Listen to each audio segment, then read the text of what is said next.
So, everybody, welcome to the show. This is the GenX Virtual Con, and I have a little promo before you say anything, Rodney, because I know Rodney. He's pensive right now. He's thinking he's trying to figure out how Jason is. Why is Jason late? If it Why was is white Jason people, late? he was. If it was white people he was talking to, I bet he'd be on time.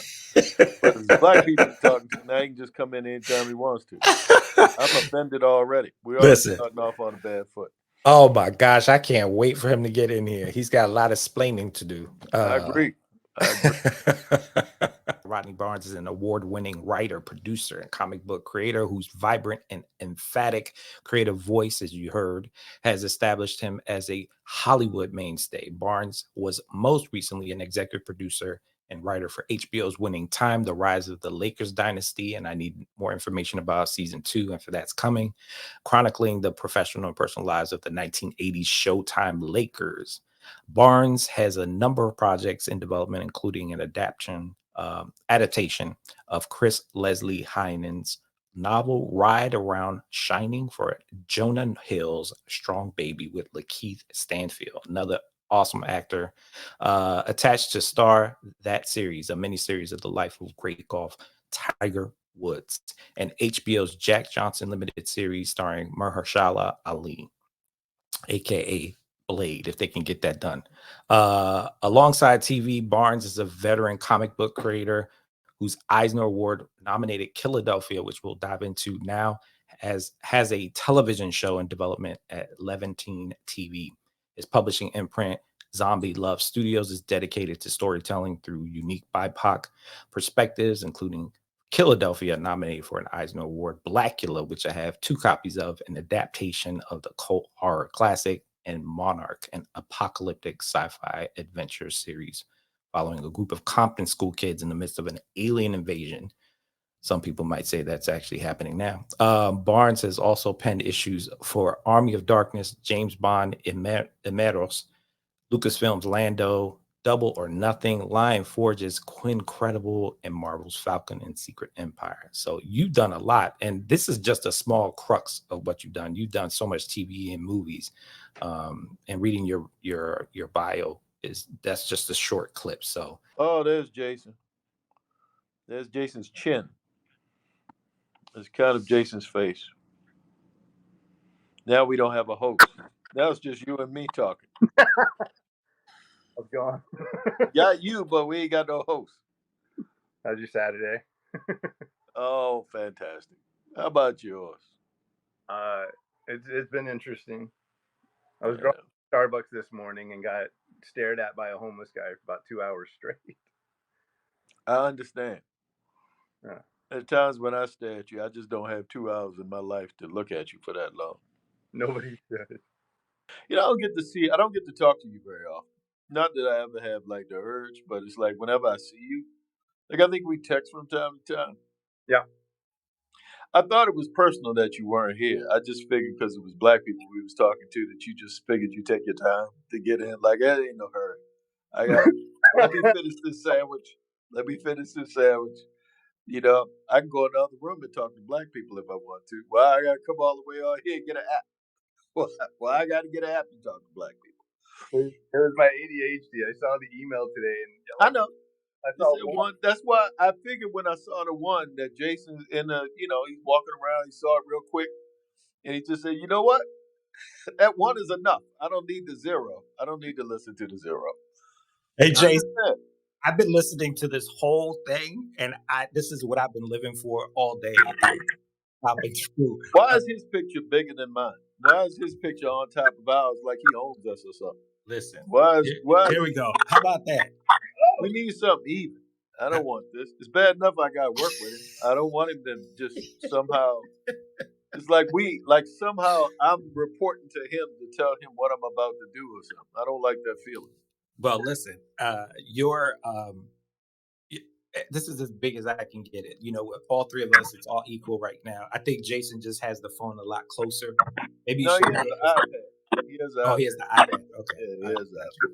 It's okay. I'll take it. How long is this going to be? If it's anything, because at a certain length, I just have to end up. My therapist told me I can't talk to Jason for more than 20 minutes at any given time because I got high blood pressure. Y'all, let me tell you, I have been so excited about interviewing you two. When I met Rodney over at Heroes Con in North Carolina, I said, "Oh boy, this is going to be something else." So, Jason, he actually said that you're going to talk the whole time. Oh, He's either gonna do one of two things. He's either gonna talk or not talk. He's either gonna stare. You don't know what state he's in right now. Like I don't mean geographically. I mean psychologically. You don't know where he is. There's a lot going on in the world with Jason.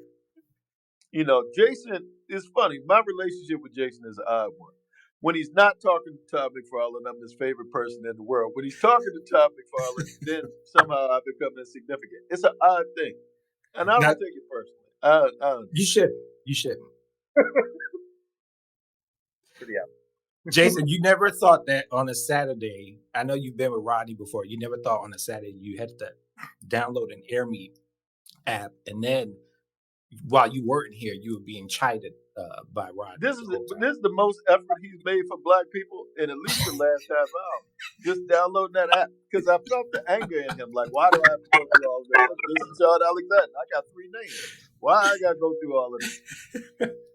Well, all right. So let me give you a quick bio for you, Jason, and then we're just gonna let y'all go. Okay, we're just gonna let it go.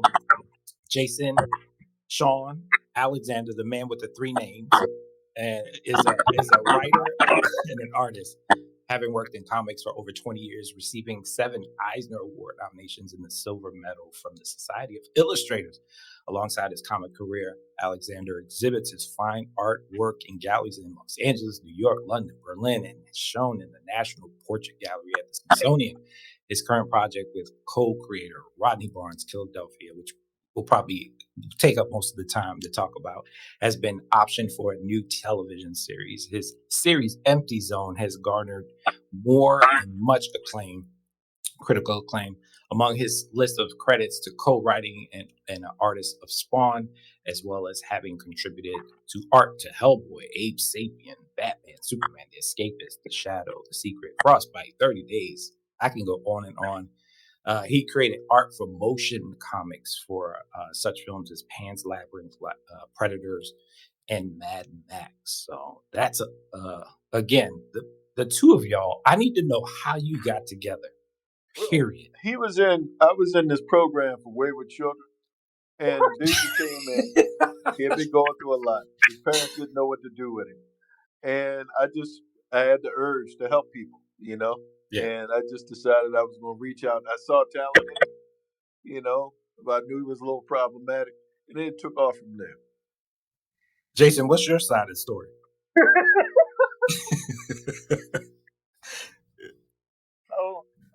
How did we?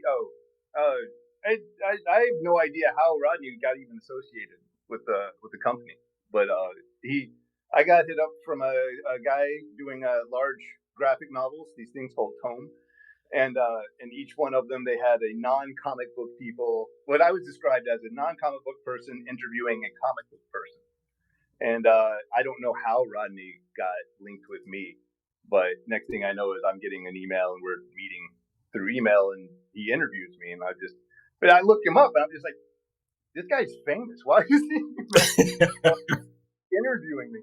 And then he started, asking me for dinner and stuff like that. You know, I think it was karma. I think I've done something somewhere along the way. Like I hurt somebody, or I did something over the course of history in another life, and they said, you know what? We're gonna put the 2 of you together, and you're gonna be frustrated because you're kind of like herpes.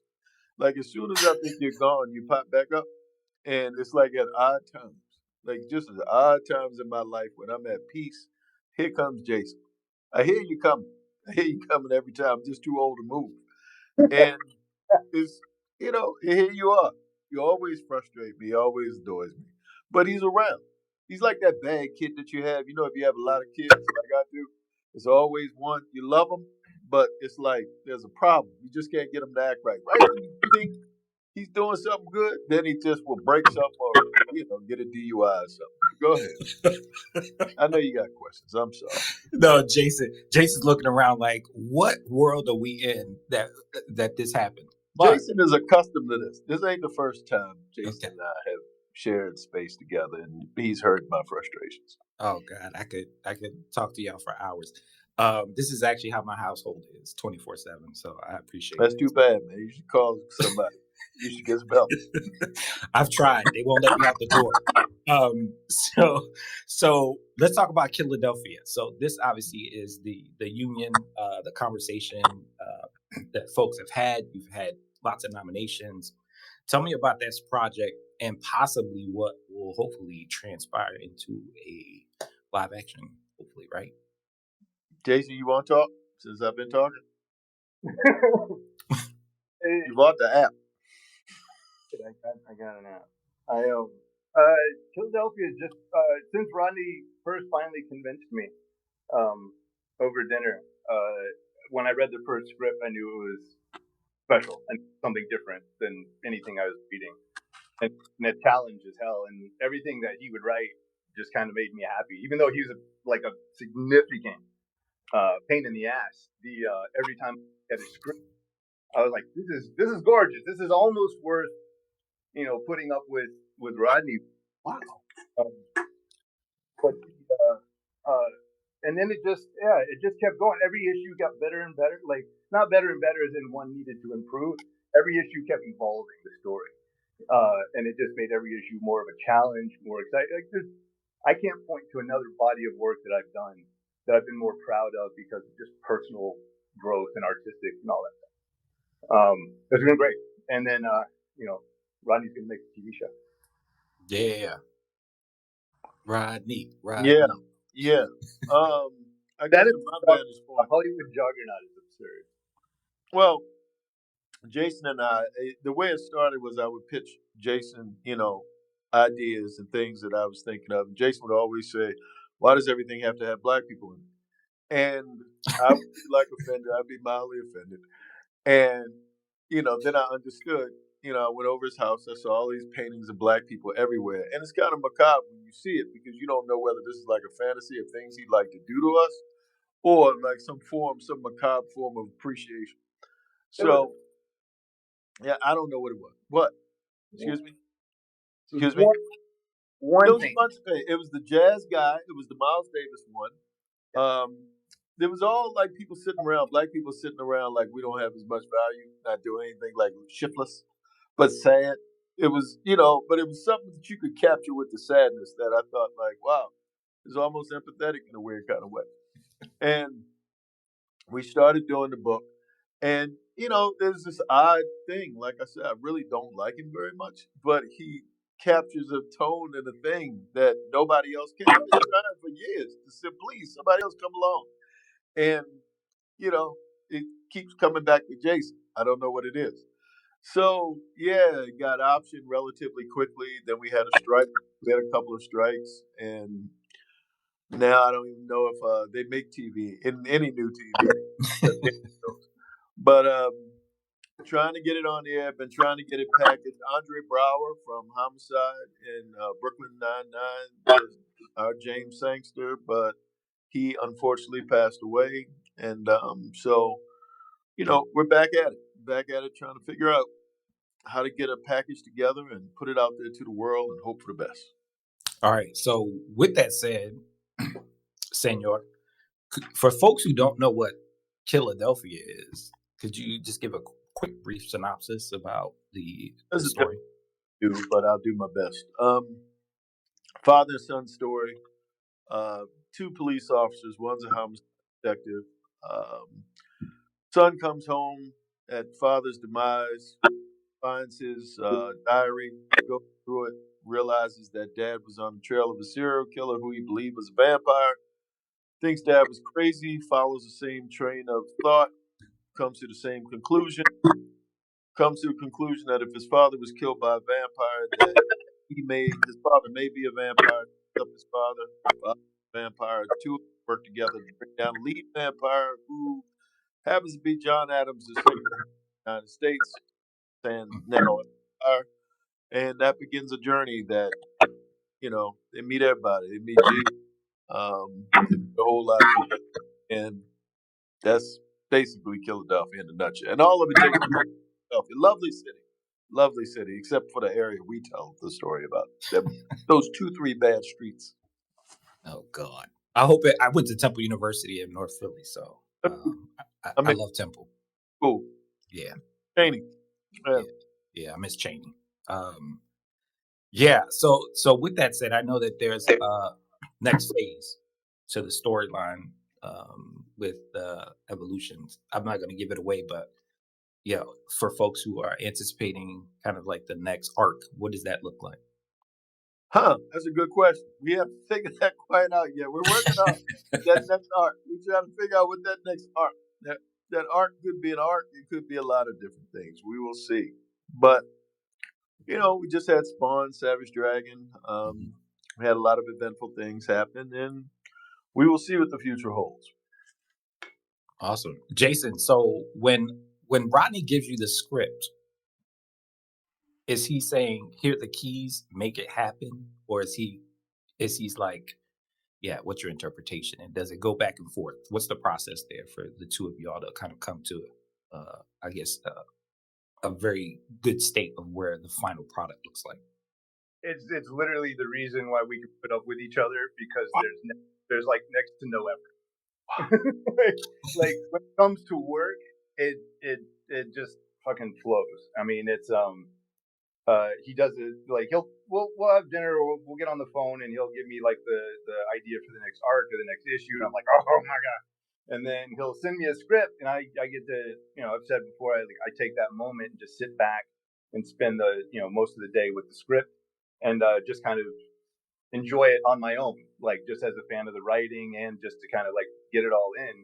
And then yeah, the way he writes automatically puts images in my head, and uh, and yeah, it makes me just want. Yeah, every time I get it, I just want to achieve the visually what I've read and what I've felt. And there still hasn't been a script yet that I haven't felt something. So. That's awesome. Yeah, I'm guessing that this partnership is going to last for at least until we all pass away, right? With the vampires taking over. Rod's favorite writer to work with in comics, so I'll work with him on everything.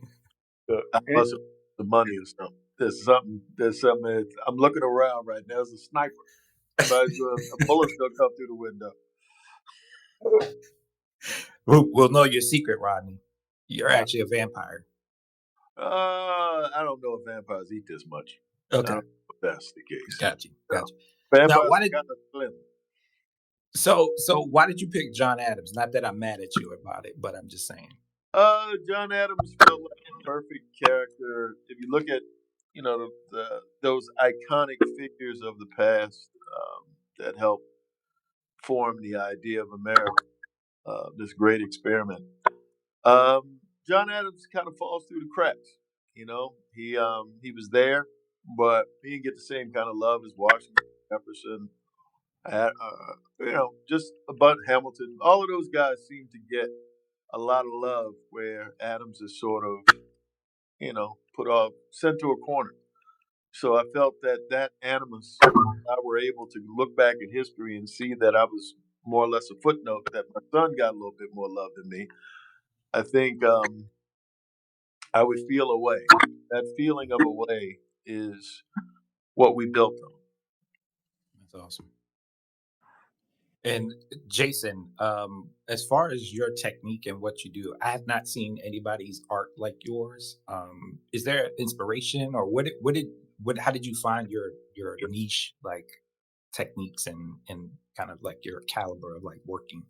And is it one of those things where you just jump in, both feet, hands, and everything? Yeah, I'm not a technical artist at all. I don't do a lot of stages. I like to do stick figures. I go straight into the drawing. But yeah, just over something over the last 20 years of just seeing new styles, sponging, techniques, and talking to other artists, and it just develops over time. And now I just kind of have my more or less my own kind of visual language that I start approaching things with. Yeah. It all seems to just work with stuff that Rodney writes, which is helpful. But yeah, especially for Killadelphia, since I know everybody so well, then we just kind of jump right in. So Blackula is another favorite of mine. Uh, Thank you, Rodney, for bringing us back to the 70s because a lot of people forgot about Blackula. Yes. But Yes. what was the? I mean, there's obvious reasons, but you two joined again to kind of put together a gorgeous book, front to back. I actually bought 2 copies in a week, so that tells you my infatuation. So just wanted to give you props on that. But Thank you. Blackula, why and why now? I wanted Jason to get another Eisner nomination. Like one night, I woke up in the night and I was like, you know what? Jason deserves an Eisner. What? And I went to the office and I just started like, thinking. It's like, what could be a thing that could conjure that type of feeling in the Eisner judges? And I sat down and I just, started Blackula. And I said, this is going to be great for Jason. Jason's going to do well with this. And, cut to Jason gets another Eisner nomination. It's great for that and Killadelphia. All the black vampires have helped Jason, to kind of, something in that somewhere. But that was my impetus. I wanted to help Jason. And I love Blackula. I loved the movie as a kid. Always felt extricate the problematic elements of the 70s exploitation era and sort of highlight the pacing of today's storytelling and have a lot of fun. Yeah, yeah. Um, I like how you kept it 70s, but still it's like current. Like the artwork, the stylistic, it just really is a really modern take on it, which I thought was really part of the allure that anyone generationally can tap into it and be like, oh, Blackula, never heard of him. Let me pick this one up. Forget Dracula. This is real right here. So well, we have a question from Tom Rivera. He said, how long does it usually take from idea to product to get something published? That's a big question.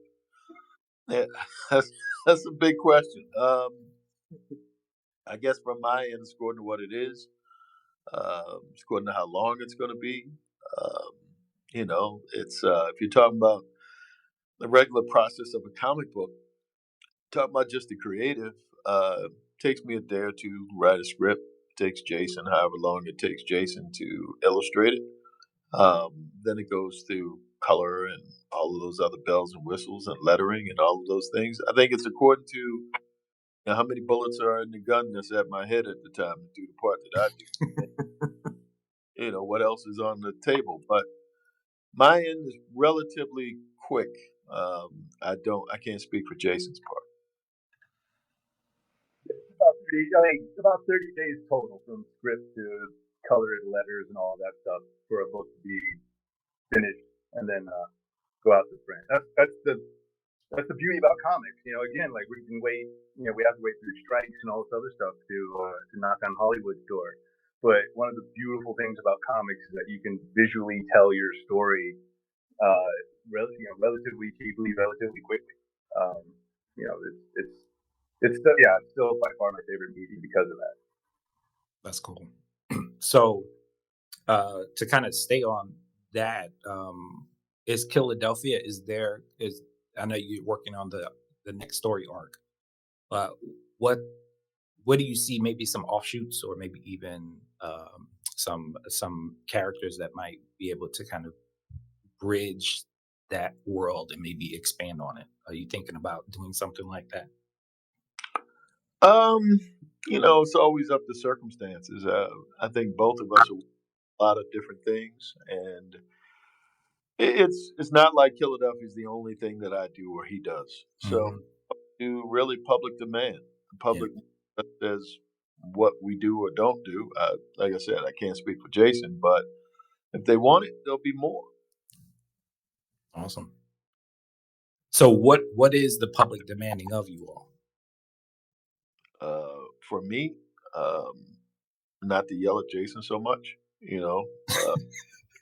People see, look at him and they say, "Why you talk to him? He's so cute." And I'm like, but you don't know him. You don't get an opportunity to really get to know these 20, 30 minutes. Frank, the idea of Jason Shawn Alexander. Um, but the book has been relatively well received. Um, I think we all want more, and it's a progress. It's always a work in progress. Comics aren't the same way Jason just mentioned how Hollywood works. It's like comics kind of operate in their own ecosystem. Whatever the public wants, they will demand by how much they pay for books and how popular a book is, and that gives us the bandwidth to be able to expand. If we don't have that, we're not able to expand because you're still trying to get the initial pushing that thing up a hill. With comics, is difficult. Sure. Yeah.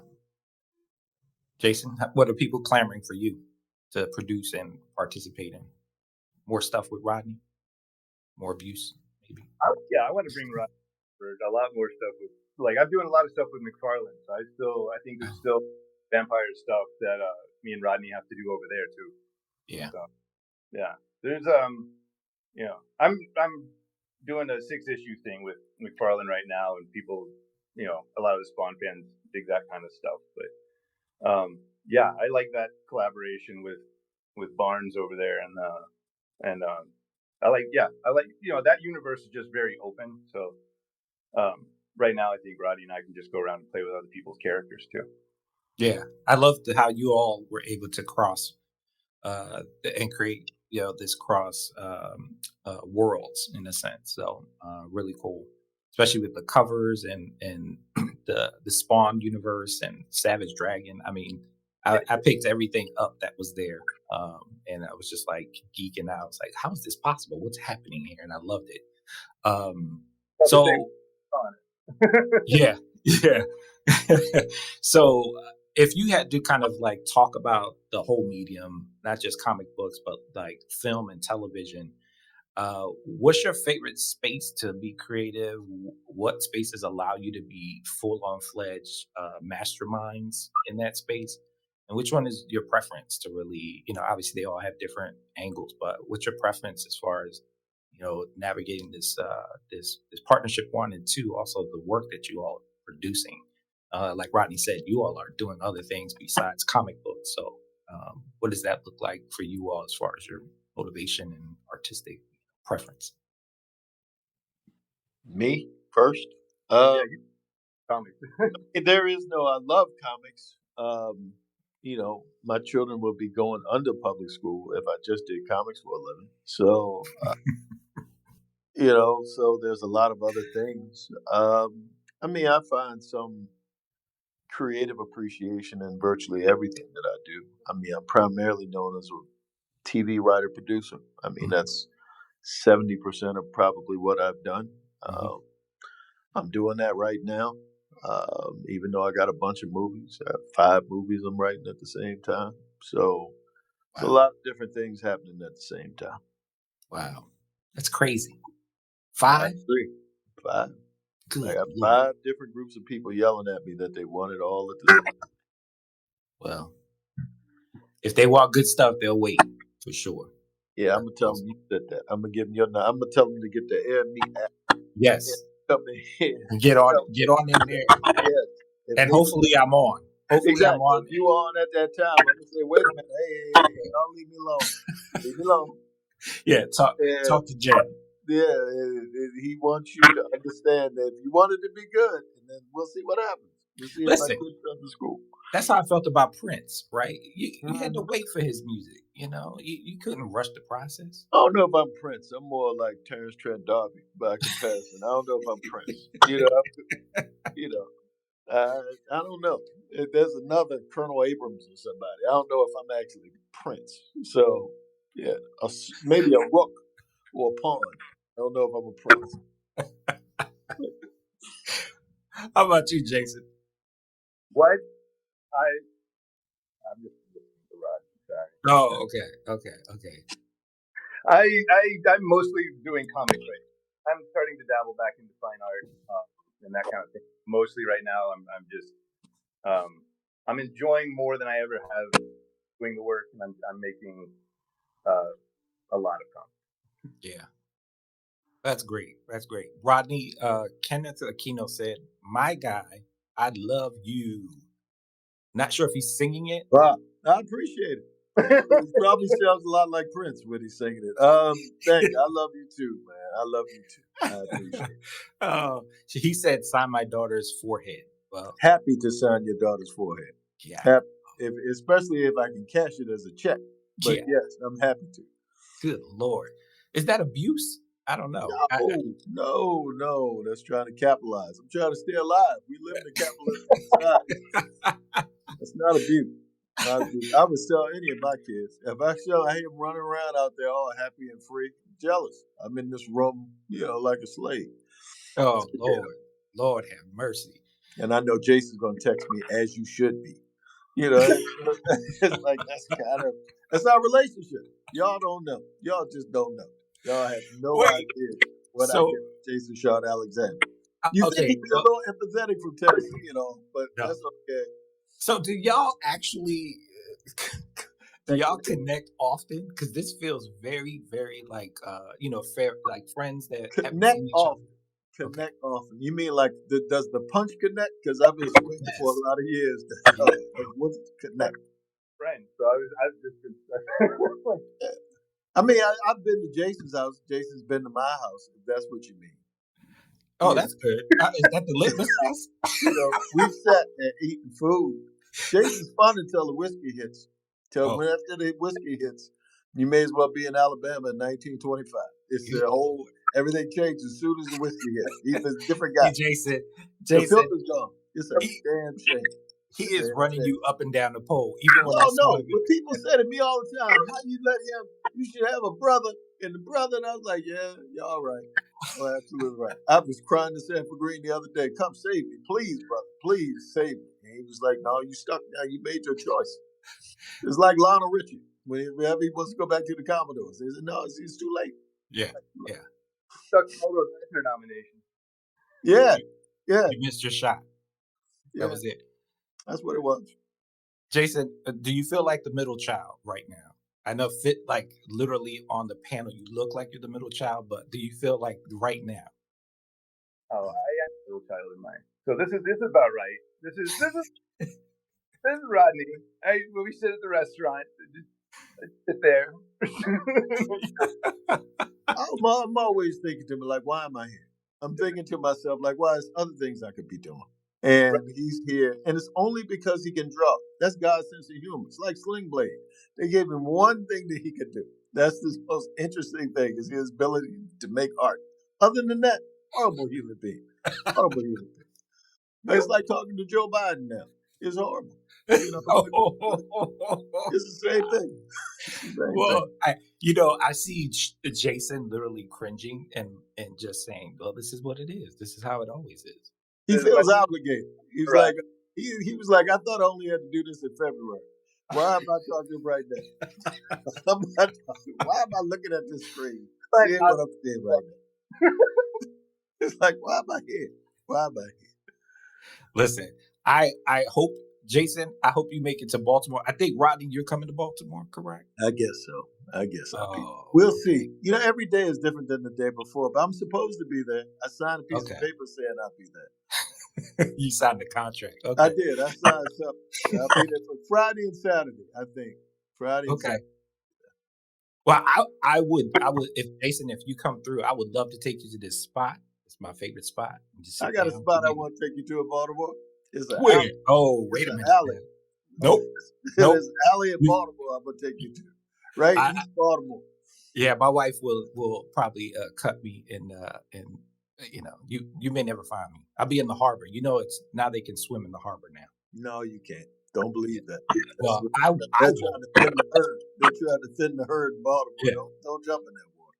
Well, they had this woman swim the other day. She swam and I said, God bless her, because she's gonna need that. She got out. She's Black Manta. Yeah, Aquaman might save her. Yeah. Well, she's gonna have tetanus shot version of that. That'll be the variant cover. Yeah, that don't work in Baltimore. No, that don't work in Baltimore. Baltimore, they'll fight the tetanus. What's on the inside? Well, I want to thank both of you. I know we had some glitches at the front end. I could talk to y'all for the whole day. Literally, y'all are hilarious. You remind me of my family members, and I feel like I was in the living room just chopping it up with some folks that we could drink and eat and do that all day and just cut up. But I appreciate y'all letting me into your lives today. Thank you for being persistent, because that's what we do. He means me and him, Jason. He don't mean you. He don't mean you. He said we do. You're not one of us. You're not one of us. Oh, I don't like downloading apps. That was you said Yes, download. you downloaded the app. I had to help you. I had to help you download the app. Think about what the world has come to. I had to help you. That's the way of the world. Everybody on here is busting out laughing. They're throwing all types of emojis. I don't know if you can see it, but they said, "Thank y'all. This was great. We appreciate both of y'all and the work you've done." Jason, we appreciate you. That was specifically to you. I don't know why That's was his it Tom? mama. That's his mom. That's That's his somebody. mama. That's She somebody. downloaded the app. Yeah, that's a family member. That's a family member that came in and said they appreciate Jason. Again, we've made this thing a gamified situation, so I'm gonna have to add another piece of the puzzle to the gamification, which says make sure that you cut up on somebody today in honor of these two gentlemen who are obviously skilled at it. At least Rodney's skilled at it. Jason is kind of just, he's just trying to keep himself together. So. There you go. Finally, somebody said it out loud. I just listen. It'll come out later. Okay, Jason. It'll come out later. The world doesn't know. The world has no idea what I go through. They think it's me because I have the courage to say it publicly. Well, Jason, you'll have to go to a con. I'll show up to the con. I'll give you the mic, and then you could talk trash about Rodney. See, go see how that works for you. You know what this reminds me of? This is like the Kendrick Lamar and no. It falls far below. Unless I'm Kendrick. Unless I'm Kendrick and he's Dre. He's Eminem. He can be Eminem. Okay. Yeah, he can be Eminem. So we're good. We're in a rap war. That's the rap war, the versus rap war. Yeah, middle-aged comic book rap war.